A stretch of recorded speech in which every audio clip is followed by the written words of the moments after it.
السلام علیکم، پروگرام میں آپ کو خوش آمدید۔ میں ہوں مسعود رضا۔ آبنائے ہرمز کے ارد گرد صورتحال بڑی تشویشناک ہو چکی ہے۔ امریکی صدر تو ہیں چین کے دورے پر، لیکن یہاں دنیا کے 40 ممالک سے زائد ایک اتحاد ہے جو آبنائے ہرمز کو محفوظ بنانے کے نام پر نکلا ہے فوجی ساز و سامان لے کر۔ اس میں بحری بیڑے بھی ہیں جس میں طیارہ بردار جہاز بھی ہیں، اس کے علاوہ ڈرونز ہیں، جدید ترین اسلحہ ہے، اور ان ممالک کی سربراہی جو ہے وہ برطانیہ اور فرانس کر رہے ہیں۔ جاپان اس کا حصہ ہے، آسٹریلیا اس کا حصہ ہے، جنوبی کوریا اس کا حصہ ہے، کینیڈا اس کا حصہ ہے، بھارت اس کا حصہ ہے، اور کئی ممالک ہیں کہ پورا نیٹو جو ہے وہ اس پورے غول میں شامل ہے۔ تو یہ ایک بڑی خطرناک صورتحال ہو گئی ہے، اور اکثر جو جہاز ہیں، چاہے وہ بحر عدن ہو، چاہے وہ دوسری جگہیں ہوں، تو یہ یہاں پر موجود ہیں، ان کی پریزنس موجود ہے، لیکن آبنائے ہرمز میں ابھی تک یہ داخل نہیں ہوئے ہیں۔ اور ایران کی طرف سے کہا گیا ہے کہ آبنائے ہرمز میں ایران کا کنٹرول ہے، اور کسی بھی قسم کی اس کے اندر ایران کی مرضی کے مخالف اگر کوئی مداخلت ہوگی تو ایران اسے قبول نہیں کرے گا۔ کیا یہ معاملہ تصادم کی طرف جا رہا ہے؟ کیا یہ خدا نخواستہ کوئی ورلڈ وار شروع ہونے والی ہے؟ کیونکہ ایران یہاں پر تنہا نظر آ رہا ہے۔ ہمیں نہیں پتہ کہ چین کا اس میں کیا کردار ہوگا، روس کا کیا کردار ہوگا، باقی دنیا کا اس میں کیا کردار ہوگا۔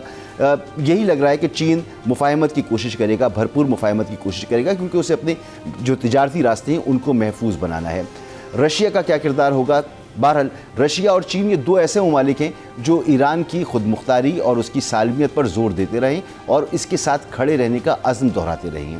تو کچھ بھی ہو سکتا ہے یہاں پر، اور ڈونلڈ ٹرمپ جو چین گئے ہیں وہ وہاں پر کیا باتیں کریں گے شی جن پنگ سے، اس پر گفتگو ہو رہی ہے، ہم بھی آج اس پر بات کریں گے۔ بریگیڈیئر ریٹائرڈ غضنفر علی صاحب ہمارے ساتھ موجود ہوں گے، ڈاکٹر رضوان نصیر ماہر عالمی امور ہیں، سر آپ کا بہت بہت شکریہ، اور ڈاکٹر جمیل احمد خان سابق سفارتکار ہیں اور آپ ان کی تجزیے سنتے ہیں، بڑی زبردست تجزیے ہوتے ہیں ڈاکٹر صاحب، آپ کا بھی بہت بہت شکریہ۔ ڈاکٹر رضوان صاحب آپ سے شروع کرتا ہوں، آپ فرمائیے گا کہ یہ جو اتحاد ایران کے ارد گرد اس وقت جمع ہے، یہ کیا کسی جنگ کا پیش خیمہ بھی ثابت ہو سکتا ہے اس کی موجودگی، یا آپ سمجھتے ہیں کہ بعد مفاہمت کی طرف جائے گی؟ ایران پر بے انتہا دباؤ اب پڑ چکا ہے۔ جی عمار صاحب بہت شکریہ اپنے شو میں لینے کا۔ رضا صاحب یوں ہیں، دیکھیں آپ نے جس چیز کا ذکر کیا وہ امپورٹنٹ اس لیے ہے کہ اب ایران کے اوپر ایک پریشر ٹیکٹک آزمائی جا رہی ہے۔ ڈونلڈ ٹرمپ چائنا میں لینڈ کر رہے ہیں، اور ادھر سے یہ پریشر ٹیکٹک آپ یہ دیکھیں کہ کسی بھی یورپین ممالک نے امریکہ کو ابھی تک کوئی سپورٹ نہیں دی، اور ڈونلڈ ٹرمپ اتنے ناراض تھے، وہ کہہ رہے تھے کہ آپ خاص طور پہ نیٹو کے لیے انہوں نے بہت سارے اشارے کیے کہ آج آپ ہمارے ساتھ نہیں کھڑے تو میں بھی کل آپ کے ساتھ نہیں کھڑا ہوں گا، تو لہٰذا وہ جو الائنس ہے اس کو انٹیکٹ کرنے کے لیے کچھ تو انہوں نے کرنا تھا، اور میں یہ سمجھتا ہوں یہ ایک پریشر ٹیکٹک ہے، اس کے علاوہ کچھ نہیں ہے۔ ایران کا اگر بلاکیڈ یا ایران کی جو اسٹریٹ آف ہارمز اگر امریکہ نہیں کھلوا سکا تو یہ 40 یا 50 ممالک بھی نہیں کھلوا سکتے، کیونکہ جو ٹیکنالوجی، جو اثر و رسوخ، جو ڈپلومیسی، جو اکنامک پاور، جو پولیٹیکل پاور امریکہ کی ہے، وہ ان سب کی کمبائنڈ بھی نہیں۔ اب آتی ہے بات، ڈونلڈ ٹرمپ چائنا میں لینڈ کر گئے۔ دیکھیں ڈونلڈ ٹرمپ لینڈ کر گئے، آپ کو یہ بھی پتہ ہوگا 2017 کی جو وزٹ تھی ڈونلڈ ٹرمپ کی، اس میں دو چیزیں خاص تھیں۔ ایک تو نارتھ کوریا کے حوالے سے بات کی تھی انہوں نے کہ نارتھ کوریا کے میزائل ٹیکنالوجی کو آپ کیپ کریں اور اس کے اوپر سینکشنز میں ہمارے ساتھ کھڑے ہو جائیں، جو کہ وہ نہیں ہوئے۔ دوسری انہوں نے ٹریڈ کی بات کی تھی کہ ٹریڈ کے ساتھ جو چائنا اور امریکہ دنیا کے سب سے بڑے ٹریڈنگ پارٹنر ہیں، ہم مل کر کام کرتے، نہ کہ ہم ایک دوسرے کے ساتھ ٹریڈ میں جو امبیلنس ہے خاص طور پہ جس میں امریکہ کا ہمیشہ سے اس کو ختم کرتے ہیں۔ لیکن اس دفعہ ایجنڈا جو ہے وہ ڈیفرنٹ ہے۔ اس دفعہ ایجنڈا دو تین چیزیں ہیں۔ ایک ایجنڈا سب سے بڑا اسٹریٹ آف ہارمز کا ہے، وہ میں کہتا ہوں اس لیے اسٹریٹ آف ہارمز کا کیونکہ 90% سے زیادہ آئل جو ہے وہ چائنا خریدتا ہے ایران سے۔ اس کے علاوہ جو ٹیکنالوجی ایران نے استعمال کی اپنے ویپنز کے اندر امریکہ کو نیچا دکھانے میں، یا جو بھی اس کے ٹارگٹس کیے ہیں اس کی بیسز پہ، اس کے شپس پہ، اس کے ایئر کرافٹ کیریئر پہ، وہ چینی اور رشین ٹیکنالوجی کے ساتھ کیے ہیں۔ تیسری بات یہ ہے کہ جو 400 بلین سے زیادہ کی انویسٹمنٹ ایران کے اندر چائنا نے پرومس کی ہے، اور اس کا بالکل اثر آپ کو نظر آ رہا ہوگا کہ ایران اس لیے نہیں جھک رہا، تو میرا خیال ہے اس کے علاوہ ملٹیپل ایسی چیزیں ہیں۔ ایران کی سفارتکاری بھی دیکھیں گے جس میں چائنا ہی ہے جو ایران کو اس چیز پہ آمادہ کر سکتا ہے، کیونکہ ایران نے اشارہ بھی دیا ہے، جو اراکچی گئے تھے کہ ہمیں گارنٹر چاہیے، اور گارنٹر کون ہو سکتا ہے؟ رشیا پہ تو کوئی مانے گا نہیں کیونکہ وہ یوکرین وار میں ہے، چائنا ہو سکتا ہے۔ تو میں یہ سمجھتا ہوں ایک چیز لاسٹ وہ یہ کہ ڈونلڈ ٹرمپ کو ریسیو کرنے کے لیے نائب صدر گئے، صدر نہیں گئے، کاؤنٹر پارٹ نہیں گئے۔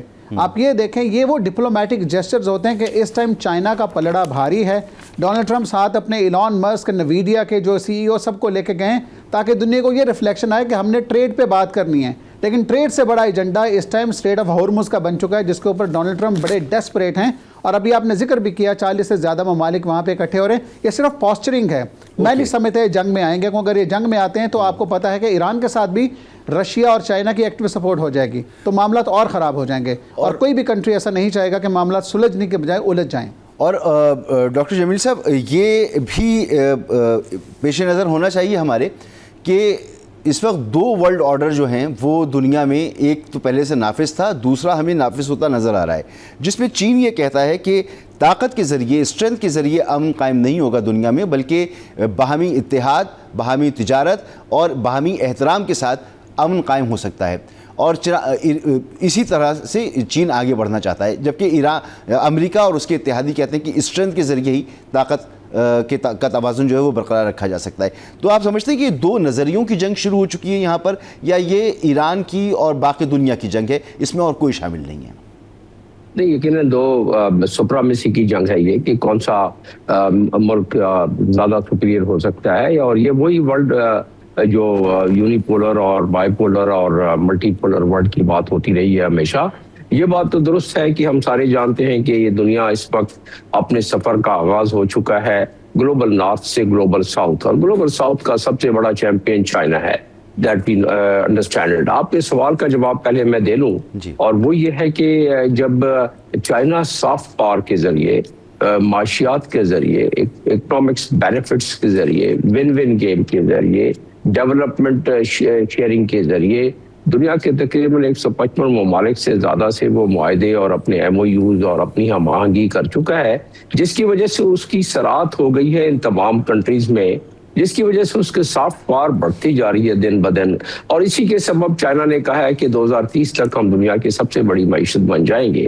اس کے ساتھ ساتھ یہ بھی ہمیں نہیں بھولنا چاہیے کہ چائنا اور رشیا مل کے جو ویپنائزیشن کر رہے ہیں خاص طور پر اسپیس میں, اور میں یہ بھی یاد رہے کہ دنیا کی آئندہ جتنی بھی جنگ جیتی جائیں گی وہ اسپیس ویپنائزیشن جس کی بہتر ہوگی, جس کی ٹیکنالوجی اسپیس میں بہتر ہوگی, وہی جنگ جیت سکے گا. یہ بحری بیڑے وغیرہ یہ سارے آگے جا کے جیم ہو جائیں گے, یہ اتنے زیادہ کارگر اور کارآمد نہیں رہ سکیں گے اور اس کا مظاہرہ بھی ہم نے دیکھ لیا سپورٹ نہ ہو. جی ہاں, تو ابھی میں اس چیز آپ کو سیدھا میں پوائنٹ بتا رہا ہوں, تو اس سے اندازہ ہوگا کہ اب دنیا میں آنے والے دنوں میں یونی پاور ورلڈ جو ہے وہ بائی پاور ورلڈ میں کیسے تبدیل ہو جائے گی. اور جب کسی دنیا کی ورلڈ وار 2 میں بھی دیکھا گیا, 1 میں بھی دیکھا گیا, 3 میں بھی دیکھا گیا کہ جب کسی سپر پاور کے ہاتھ سے مٹھی سے طاقت کھسکتی ہے تو وہ ہر قسم کے حربے اختیار کرتا ہے, وہ چاہے معاشی حربہ ہو یا جنگی حربہ ہو, اس کو کوشش کرتا ہے کہ کسی.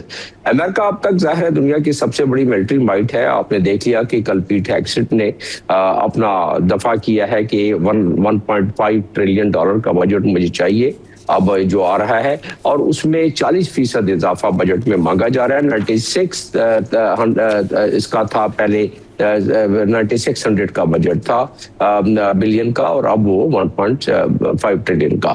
اس کا مطلب یہ ہوا کہ امریکہ کو اس چیز کا ادراک ہے کہ چائنا رشیا مل کے بھی اپنی ویپنائزیشن, اپنی ٹیکنالوجی کو بڑھا رہے ہیں. اس کا ہم نے دیکھ لیا مظاہرہ پاکستان انڈیا کی جنگ اور ایران کا جو ابھی آپ ذکر کر رہے تھے.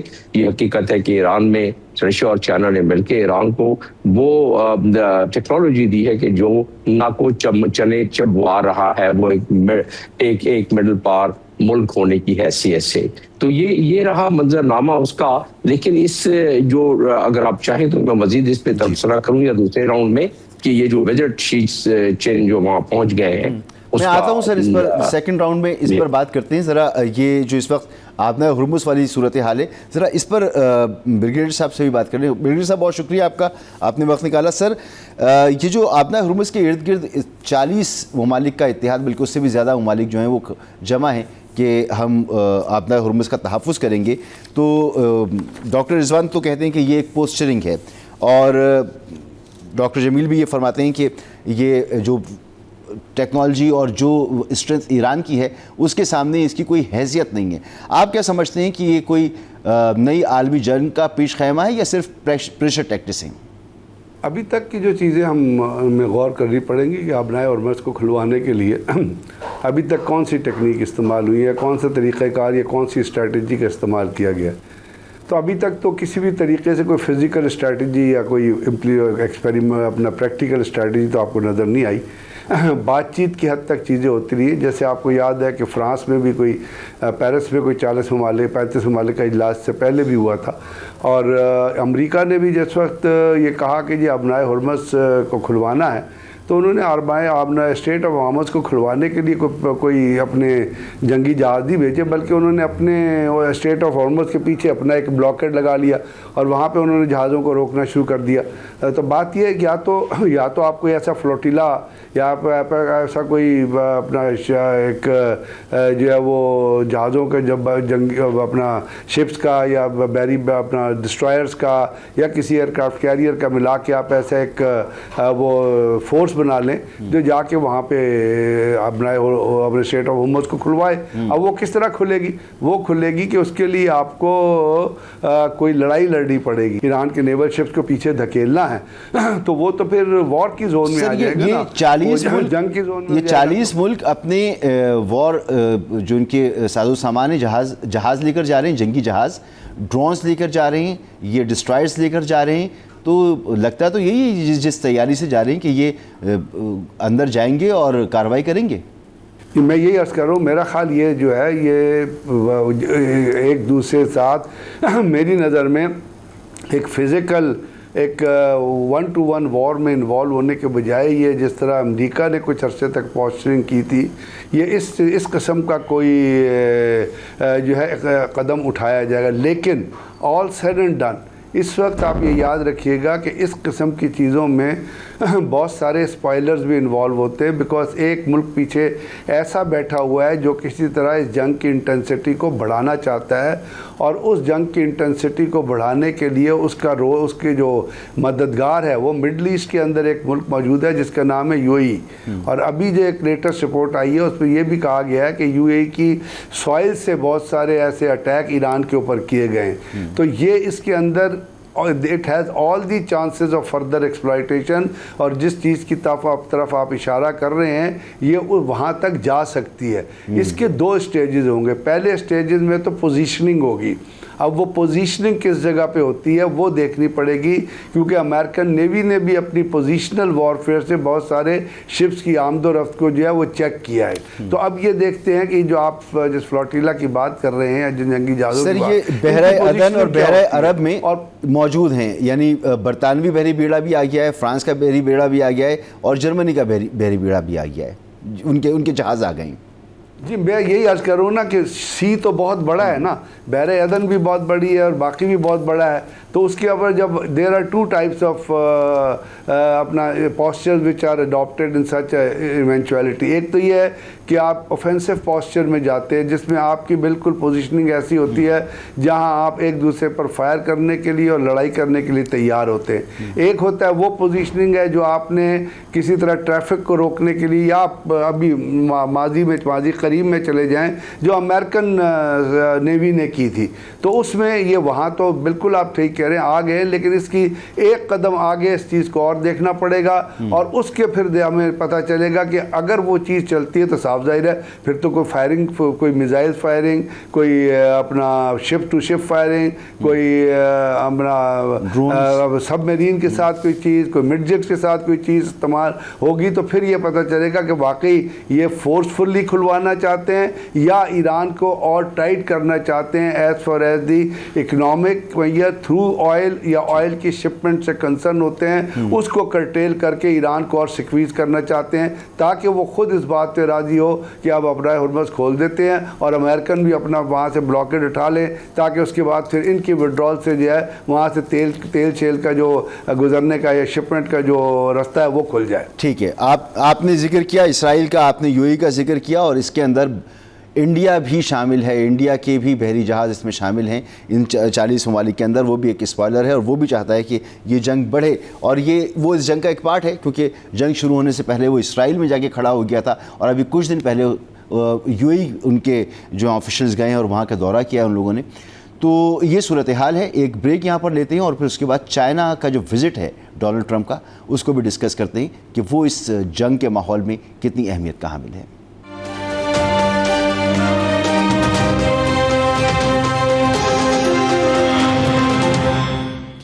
کیا امریکہ چین پر کوئی دباؤ ڈال سکتا ہے, کچھ اپنی مرضی حاصل کر سکتا ہے؟ ایسی کوئی صورت نظر نہیں آتی.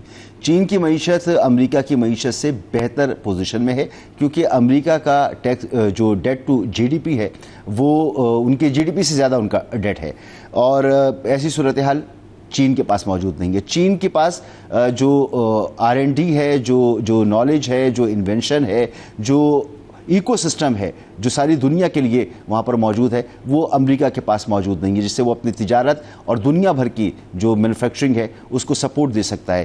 تو چین کا کوئی مقابلہ اس وقت امریکہ کے ساتھ نہیں ہے.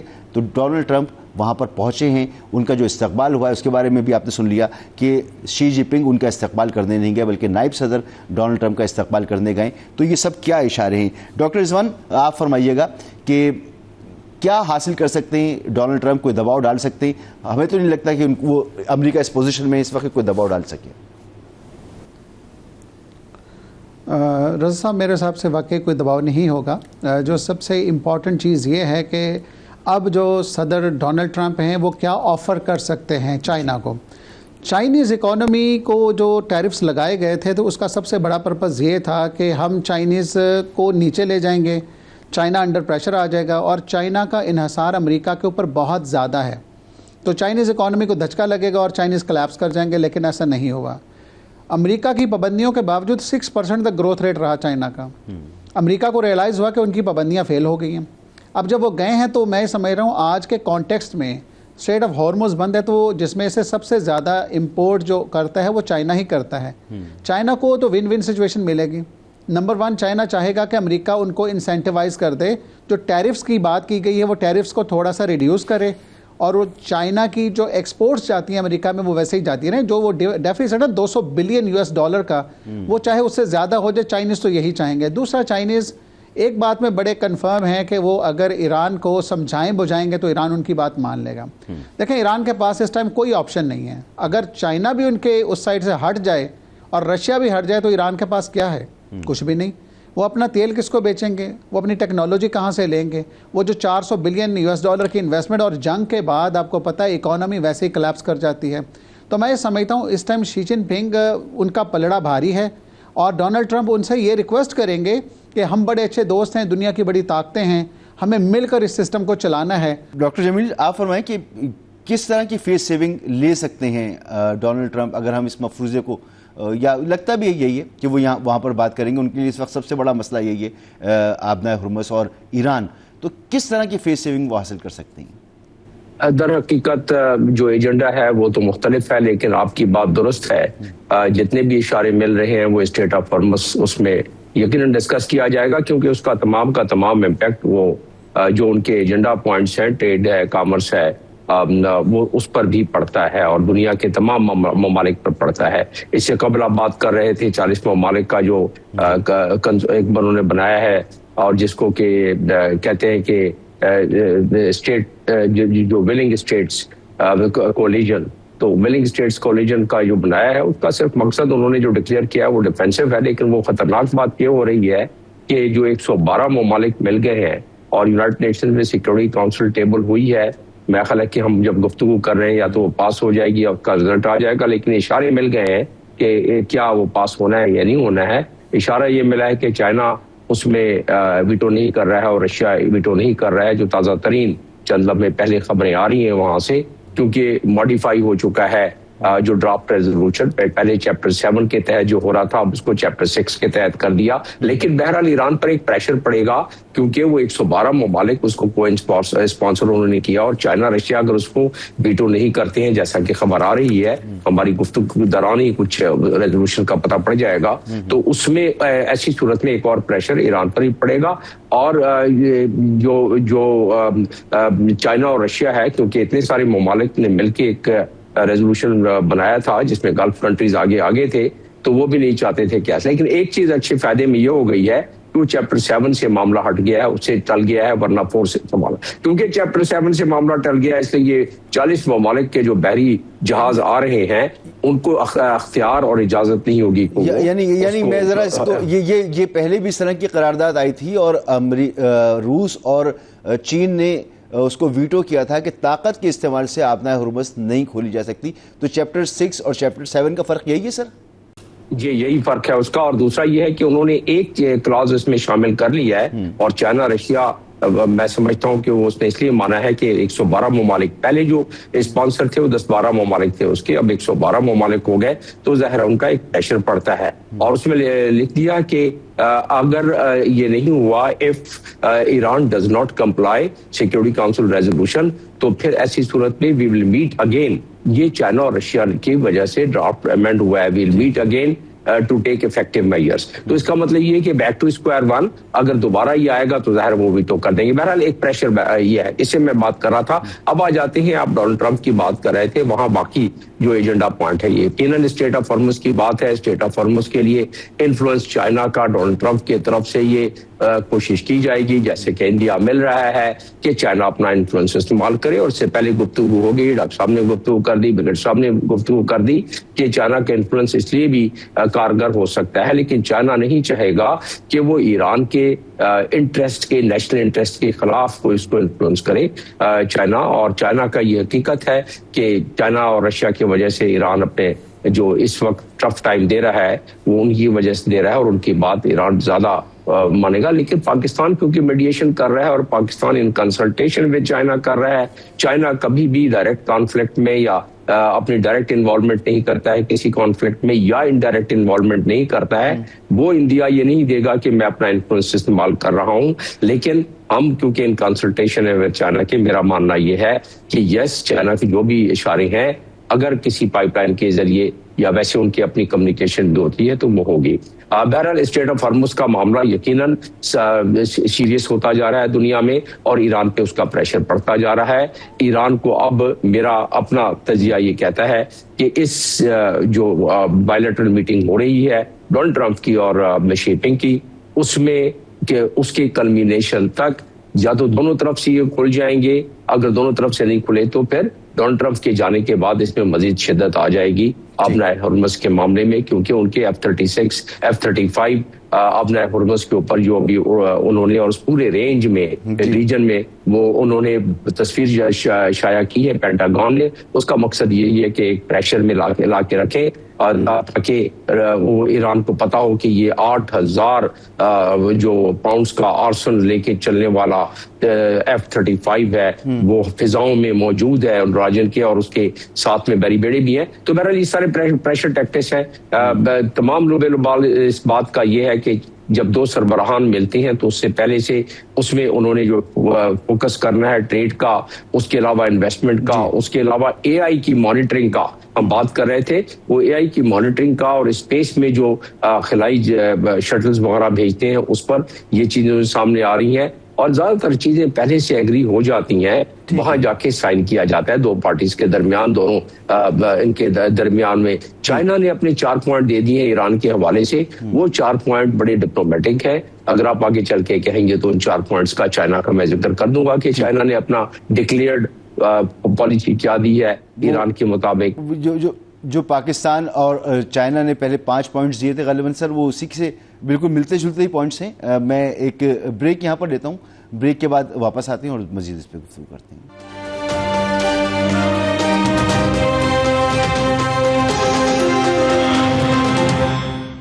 Welcome back. فضاؤں میں B-2 بمبار ہیں, چاروں طرف بحری بیڑے, بحری جہاز, اور ایران پر مسلسل سفارتی دباؤ. جتنا میکسیمم پریشر ہو سکتا تھا وہ اس وقت نظر آ رہا ہے, اور شاید اس میں مزید اضافہ ہوگا. لیکن بریگیڈیئر صاحب, آپ پتہ یہ چل رہا ہے کہ ایران نے 39 طیارے گرائے ہیں اس جنگ میں. امریکی کانگریس مین ایڈورڈ کیس یہ کہہ رہے ہیں, اور انہوں نے ایک امریکی ویب سائٹ کا حوالہ دیا, اس نے ساری تفصیل بتائی ہیں کہ 13,000 پروازیں کی, اور 10 جہاز ایسے ہیں جن کو مختلف نوعیت کا نقصان پہنچا. اب اس میں اسٹل طیارے بھی ہیں جو گرائے گئے, تو یہ B-2 بمبار جو ہیں یہ بھی ایران کے نشانے پر ہو سکتے ہیں جب وہ اسٹل ٹیکنالوجی ایکسپوز ہو گئی ہے اس کے سامنے. تو باقی ساری صورتحال ہمارے سامنے موجود ہے. سر, کیا امریکہ ایران سے امریکہ چین سے کوئی ایسی ڈیل، کوئی ایسی کنسیشن ایران کے حوالے سے لے سکے گا، کیونکہ یہاں بات ہو رہی ہے کہ ایران چین کی بات مان لے گا، کہ ایک مرتبہ پھر امریکہ کو یہ طاقت مل جائے کہ وہ چاہے تو چین پر ٹیرف لگائے، پابندیاں لگائے، یا چین اب یہ برداشت نہیں کرے گا؟ مسعود صاحب وہ تو چین نے پہلے ہی ریئیکشن دے دیا ہے، اس لیے کہ جب ڈونلڈ ٹرمپ نے ان کمپنیوں پہ پابندیاں لگائی تھی جو ایران سے ڈیل کرتی ہیں، تو چائنا نے کہا تھا کہ آپ کسی قسم کی کوئی پابندی کی پرواہ نہ کریں، کسی ٹیرف کی پرواہ نہ کریں، اور بلکہ انہوں نے یہاں تک کہہ دیا تھا کہ اگر آپ نے کسی بھی طرح سے وہ اپنا بزنس چھوڑا ان ٹیرف کے تھریٹ کے اوپر تو ہم آپ کو بلیک میل کر دیں گے، ہم آپ کے خلاف ایکشن لیں گے۔ تو یہ تو انہوں نے پہلے کہ اس کا مطلب یہ ان کی اسٹیٹ پالیسی کے طور پہ سامنے آیا نا۔ اب چین نے، چائنا نے بہت عرصے پہلے جو ریئر ارتھ منرلز ہیں ان کی ایکسپورٹ پہ بھی پابندی لگاتی تھی امریکہ کو، اور خاص طور پہ وہ دھاتیں جو بنیادی طور پہ میزائلز میں، ٹیکنالوجی میں، اس قسم کی چیزوں میں استعمال ہوتی ہیں۔ ٹنگسٹن ہے ایک بہت بڑی دھات ہے، 80% چائنا میں پیدا ہوتا ہے، انہوں نے کہا جی ہم نہیں دیں گے یہ امریکہ، اس کے ساتھ ساتھ اور بہت ساری چیزیں۔ تو چائنا کوئی وینزویلا تو ہے نہیں، نہ چائنا کوئی وہ ملک ہے جو امریکہ سے تھریٹ، امریکہ سے ڈرتا ہے یا امریکہ کے برابر نہیں ہے۔ ٹیکنالوجی میں ابھی چائنیز ٹیکنالوجی ویسٹرن ٹیکنالوجی سے ٹکرائی ہے، اور آپ نے دیکھ لیا، آپ نے خود ابھی پڑھا ہے، اور وہ جو کانگریس مین کی اسٹیٹمنٹ آئی ہے کہ جی وہ جو ہم تو 44 کہہ رہے تھے، خیر اس نے 39 کر دیے ہیں، تو 39 تو یا وہ کس ٹیکنالوجی سے گرے ہیں؟ وہ کوئی ایران کے پاس تو ٹیکنالوجی نہیں تھی نا، وہ جو بیدو ٹیکنالوجی ہے، یا ایک RD3 ریڈار، 3 ڈائمینشنل ریڈار، ایک ریڈار جو دیا تھا چائنا نے، جو ڈپلائی کیا تھا، جس کی 350 کلومیٹر رینج ہے، اور جو اسٹیلتھ ایئر کرافٹ کو بھی ڈیٹیکٹ کرتا ہے، جس سے F-35 بھی فائر ہوا ہے، A-10 بھی کے اوپر بھی فائر ہوا ہے۔ تو وہ تمام چیزیں کہاں سے آئی ہیں؟ وہ چائنا یا رشیا کی ٹیکنالوجیز ہیں جو انہوں نے انڈکٹ کیا ہے، اور جس سے ایران اسٹرینتھن ہوا ہے، اور ایران نے پھر اس کو امیجنیٹیولی استعمال بھی کیا۔ میں آپ تینوں سے سوال کرنا چاہ رہا ہوں، جب یہ، اور مختصراً مجھے آپ تینوں اس کا جواب دیجیے گا، جب یہ جنگ شروع ہوئی تھی تو اس وقت سے اب تک اکثریت جو دنیا بھر کے تجزیہ کار ہیں وہ یہ بات کہہ رہے ہیں کہ اس جنگ کے بعد دنیا بدل چکی ہوگی، وہ ملٹی پولر دنیا کی بات ہو رہی ہے، ایک نئے نظام کی بات ہو رہی ہے۔ کیا اس تمام پریشر ٹیکٹکس کے بعد، تمام قوت استعمال کرنے کے بعد، تمام سفارتی کوششوں کے بعد، کیا امریکہ دوبارہ سے اپنی وہ پوزیشن گین کر سکے گا؟ اس کے امکانات کتنے ہیں؟ امریکہ طاقت تو بڑی ہے، یہ اس میں کوئی شک نہیں ہے۔ پھر امریکہ جو ڈیفنس اکوپمنٹ بناتا ہے، وہ لیٹسٹ ڈیفنس پروکیورمنٹ، ڈیفنس جتنی ان کی ٹیکنالوجی ہے وہ ایک ایج آگے ہے چائنیز ٹیکنالوجی سے یا رشین ٹیکنالوجی کے جب آپ کے لے کے جاتے ہیں۔ اس کا سپر پاور اسٹیٹس ڈینٹ ہوا ہے بہت برے طریقے سے، لیکن یہ سوچنا کہ وہ بالکل نلیفائی یا زیرو ہو گیا ہے یا وہ کھڑا نہیں، وہ میرا خیال ایک ریئلسٹک تجزیہ، ریئلزم میں نہیں آئے گا۔ یہ ہوگا کہ اب چونکہ چائنا ابھرا ہے اور چائنا کسی وار میں انوالو نہیں ہے۔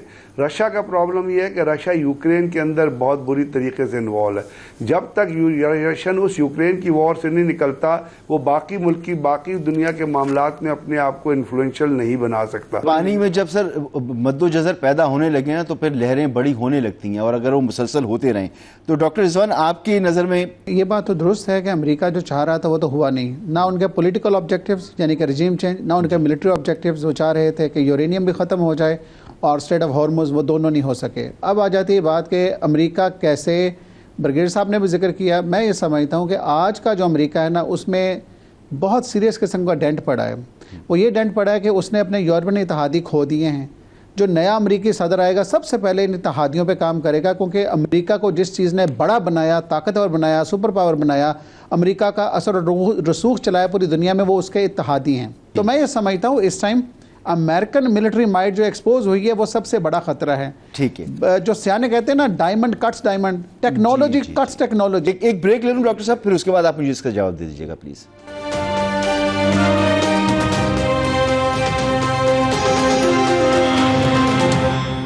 ڈاکٹر صاحب مختصر سا وقت ہے، مجھے ذرا بتائیے گا گریٹر اسرائیل کا کیا بنے گا اب؟ یہ سلسلہ جاری رہے گا گریٹر اسرائیل کا، اور اس کے دلائل جو ہیں وہ اس قسم کے ہیں کہ گریٹر اسرائیل 1897 میں جب اس کا کانسیپٹ زائونزم کی بنیاد ڈالی گئی سوئٹزرلینڈ میں، اس وقت کیا تھا، اور اسی کے مطابق آپ نے دیکھا کہ اسرائیل بنا ہے اسرائیل کے پاس 78% رقبہ اس وقت اس فلسطین کا ہے جو کہ فلسطین ایگزسٹ کرتا تھا اسرائیل بننے سے، اور اسرائیل نے 6 ممالک پر حملہ کیا ہے پچھلے 1.5-2 برس میں، اور اسرائیل اس سلسلے کو جاری رکھے گا اپنے۔ اسرائیل کو ابھی تک نکیل نہیں ڈالی گئی ہے جو ڈلنی چاہیے۔ امریکہ کی یہاں ایک تھوڑی سی سبکی یقیناً ہوئی ہے، لیکن یہ ہم سارے اس چیز پر اتفاق کر رہے ہیں کہ امریکہ کی وار مشین اب بھی بڑی فعال ہے، اور ظاہر ہے دنیا میں اس وقت ملٹری مائٹ تو امریکہ ہے۔ یہ اور بات ہے کہ امریکہ کی جو اس وقت ساز و سامان ہے وہ ٹیکنالوجی کے لحاظ سے اس کو نقصان پہنچا ہے۔ یہ اور بات ہے کہ 16 بیسز پہ جب نقصان ہوا تو اس میں 39 کے قریب ایئر کرافٹ، جس طرح کانگریس مین کہہ رہے ہیں ڈیموکریٹس کے کہ وہ اس کو نقصان پہنچا ہے۔ یہ تمام چیزیں بھی درست ہے، لیکن امریکہ اپنے ریکیلیبریشن، اور اب تک اس نے اپنے بیری بیڑے رکھے ہوئے، اپنے ریکیلیبریشن کر کے اس وقت بھی فضاؤں میں اور سمندروں میں اس کی سب سے بڑی قوت موجود ہے۔ وہاں اپنے وہ پوری سوال اگلا یہ ہوتا ہے پیدا کہ شاید کیا یقیناً اس نے اپنی پوری ملٹری مائٹ استعمال نہیں کی ہے۔ اگر ملٹری مائٹ استعمال کرے گا تو تباہی اور بربادی اور وہ پیدا کرے گا، لیکن یہ بھی درست ہے کہ بوٹ آن گراؤنڈ جب تک نہیں ہوں گے اس وقت تک اس کو وہ اہداف حاصل نہیں ہو سکتے۔ یہ بھی درست ہے کہ اس 48 گھنٹے کی بائی لیٹرل میٹنگ میں چائنا میں ڈونلڈ ٹرمپ اور ان کے وہ ضرور کوئی نہ کوئی فیس سیونگ کی متلاشی ہیں، اور وہ متلاشی ان کو وہ مل جائے گا۔ پہلے سے دعویٰ کرتے رہے ڈونلڈ ٹرمپ کہ ان کو فتح ہو گئی۔ ڈاکٹر صاحب وقت ختم ہو گیا ہے، آپ کی بہت انفارمیٹیو گفتگو ہے۔ آپ تینوں مہمانوں کی بہت بہت شکریہ، بریگیڈیئر ریٹائرڈ غضنفر علی صاحب، ڈاکٹر رضوان نصیر صاحب، جناب ڈاکٹر جمیل احمد خان صاحب۔ گفتگو آپ نے سنی، یہاں سے ایک اور گفتگو ہو سکتی تھی، اور انشاءاللہ اگلی نشست میں کریں گے کہ کیا بحری بیڑے رکھنا، جنگی ساز و سامان رکھنا جہاں ہائپر سونک میزائل اور BVR ٹیکنالوجی استعمال ہوتی ہو، کیا یہ جنگ کی ڈائنامکس بدل نہیں گئی ہیں، اور کیا جو وار مشین امریکہ کے پاس تھی وہ اب اتنی مؤثر ہے یا نہیں ہے، یا رہ پائے گی؟ اس پہ پھر کسی وقت بات کریں گے۔ بہت بہت شکریہ آپ کا، ہمیں دیجیے کل تک کے لیے اجازت، اللہ حافظ۔